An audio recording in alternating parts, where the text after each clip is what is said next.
Magandang umaga mga kapuso, nagbabalik tayo dito sa lungsod ng Taguig para sa huling araw nga po ng voter registration para sa barangay at SK elections.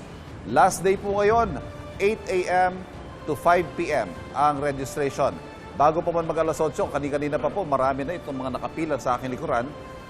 Hiwa-hiwalay ho eh. Bago sila papasukin dito, may isa pang pila doon. Ayan, may mga nakaupo dyan. Kanina pa rin sila nandyan. Pero yan po ay may silong naman at sa ngayon, dahil alas 6 pa rin na umaga, medyo presko pa naman. Pero nako, maya-maya lamang eh. Ngayon pa lang kasi nagsisimula, nararamdaman na natin ang humidity, ang lagkit, ano? Pero may ventilation naman po rito at maayos naman ang proseso so far. Wala pa ho tayo nakikita mga COMELEC officers. Itong aking kinatatayuan, ito ang step 1 sa voter registration.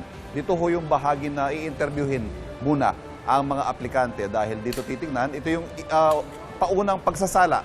Ika nga, the initial interview, tatanungin, ikaw ba'y taga rito, ikaw ba'y nasa tamang edad, etc. Dito, makikita natin ang first step.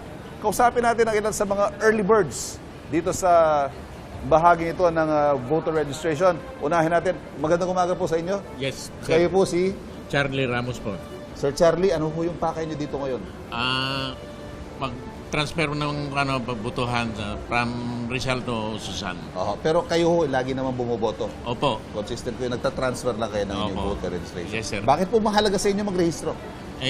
Siyempre, karapatan natin na para makapagpatay ng kung anong natin sa mamumuno, sir. At siyempre, bumoto ng tama.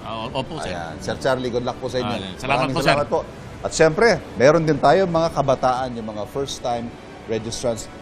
Good morning. Ikaw si Aki po. Aki? Opo. Aki, bakit ka maaga ngayon? Bakit gusto mo magparehistro? Kasi po, syempre po marami na pong nangyayari na sa bansa natin na hindi maganda and marami na apekto. Kaya dapat magparehistro and dapat makaboto din para makadagdag sa... Ilang taon ka na ba, Aki? 18 po. 18. So, yung registration mo ngayon, diretso na yan sa mga susunod pang eleksyon. Opo. Aki, good luck. Maraming salamat, ha? Nako, yan ho narinig natin sa tinig ng isa sa mga nandito. Tinig ng kabataan na sila po ay nais bumoto ng tama, nais silang i-exercise ang kanilang karapatan na bumoto. Anyway, nakausap po natin ang ilan sa mga aplikante. Ito naman, papakita po namin sa inyo ang magiging proseso ng application. Tulad na nabanggit natin, step 1, yung interview. Titingnan muna yung unang pagsala kung ikaw ba'y dapat na nandito at nag-a-apply para maging botante. Pag ikaw ay okay, step 2, dito bibigyan ng forms. Yan. Dito kayo mag-fill out ng voter registration forms. Dito nyo isusulat ang inyong mga personal na impormasyon. Pagkatapos niyan, step 3, i-check kung tama ang pagkaka-fill out ng voter registration form. Ayan, nakikita naman po natin maayos naman po yung latag para maging seamless, maging smooth yung proseso ng pagre-rehistro. Kapag okay, na-check na yung fill out na form, dito naman po tayo sa step 4. Isusulat ng mga COMELEC officers ang inyong mga pangalan at bibigyan na kayo ng precinct assignment. Saan presinto kayo boboto?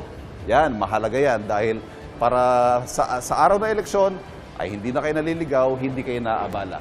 Pagkatapos ng logbook and precinct assignment, dito tayo sa step 5. Yan naman po ang biometrics. Dito kukunan kayo ng litrato at ng fingerprinting. Siyempre mahalaga yan. Yan ang inyong identity. At pagkatapos po ng biometrics, bibigyan kayo ng stub. Ang stub ay patunay na kayo ay nagrehistro na.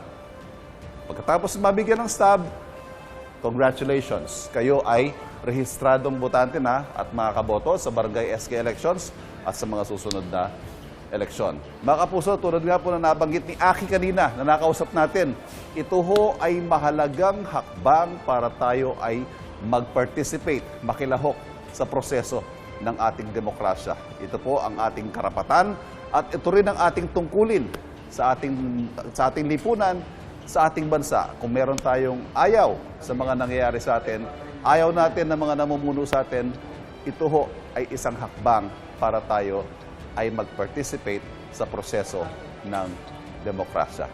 Mga kapuso, yan muna ang latest sa voter registration dito sa Taguig. Balik muna tayo sa studio.